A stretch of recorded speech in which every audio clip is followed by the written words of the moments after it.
አዎ ከበድ ይላል፣ ግን ግዴታ ነው። ለቤተሰብ ትልቅ ሆነን መጠበቅ አይቻልም። እንግዲህ ትምህርት አሁን ዘንድሮ አይሆንልንም።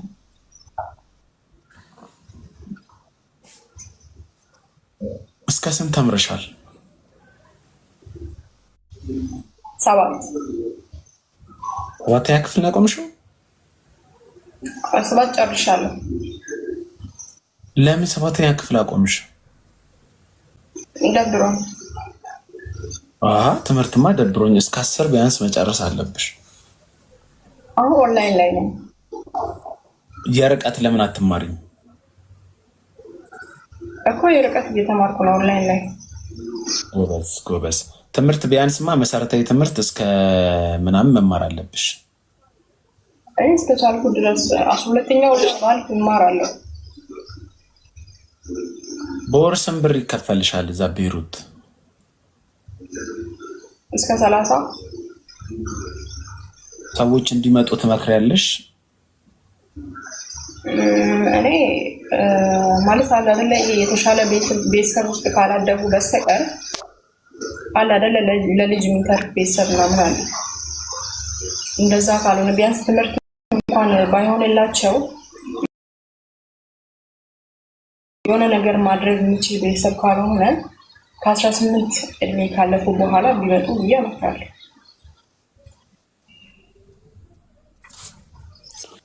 ጥሩ። እሺ ፍቅረኛ ይዘሽ አታውቂም? ስለዚህ እንደዚህ ከወንድ ጋር ምናምን አሳልፈሽ አታውቂም? እኔ ኢትዮጵያ ላይ ያለው ያን ያህል ሪሌሽንሽፕ ውስጥ አልገባውም። ማለት ይሄ ሀርድ ምናምን የሆነ ቤተሰብ አለ አይደለም ከወንድ ጋር ምናምን በቃ ይሄ በጣም ነው እኛ ቤት እንትን የሚለው አልነበረኝ። ኢትዮጵያ ላይ እዚህ ያለው ቻት ደራረግ ነበረ።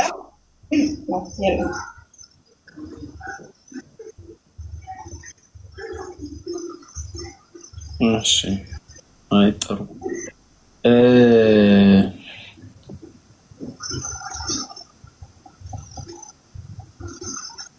ኤኒዌይስ የምመክርሽ ነገር ምንድን ነው? ኢትዮጵያ ውስጥ ያለ ወንድ አምነሽ ብር እንዳትልኪ። የሰራሽበትን ገንዘብ ሴቭ አድርጊ።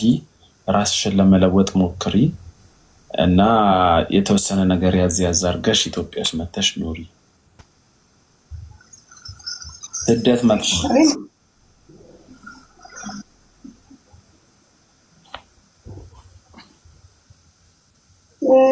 ዘንድሮ ደግሞ ማንንም አናምንም። ፍቅረኛ ደግሞ ራሴ አይተህ ካልያዝክ በስተቀር እዚህ ሀገር እያለህ ፍቅረኛ ምናምን መያዝ ከባድ ነው የሚሆነው። ኢትዮጵያ ውስጥ ያለ ፍቅረኛ ምናምን መያዝ እዛ እናንተ ሀገር ያለም ሰው መያዝ ከባድ ነው። እንዲሁም አረብ ሀገር ያሉ ወንዶች ይብሳሉ አይደል? ያው ናቸው። እዛም ሆኖ እዚህም ሆኖ አንድ ናቸው። እንዴት አንድ ናቸው ማለት?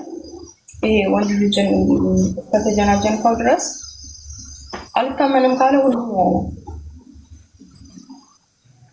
እና ደግሞ አንዳንድ ካለ አይደለ ወንድ ልጅ በገንዘብ መግዛት የሚፈልጉ ሰዎች ፍቅርን በገንዘብ ማለት ነው። ሪሌሽንሺፕ ላይ ካልነበርሽ ወይ ወንድን ካላዋራሽ እንዴት ይሄን ነገር አወቅሽ?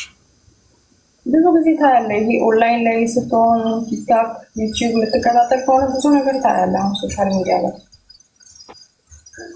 ዩቲዩብ ላይ የምታየው ነገር እውነት ነው ይመስልሽ? እሱ እውነት። ይሄ አሁን ዩቲዩበሮቹ ምናምን የሚሰሩት ነገር ይሄ ለስራ እንደሆነ አውቃለሁ። አንዳንድ ነገሮች ግን ላይቭ ላይ ምናምን እንደዚህ ብሬን በልቶብኛል፣ እንደዚህ የማይሆን ህይወት ላይ ነበርኩ ምናምን ብሎ ሪል ህይወታቸውን መጥቶ ተቸግሮ ምናምን የሚያወሩት ነገር እውነት ነው። ሌላ ሰው ቤት ውስጥ አለ እንዴ? አለ። የእኛን ላይፍ ከፍቷል ነው እዚህ ላይቭ ላይ ነው። እሺ ኤኒዌይስ መልካም ምሽት ይሁንልሽ። እሺ ላምታ። እሺ ቻው በሽ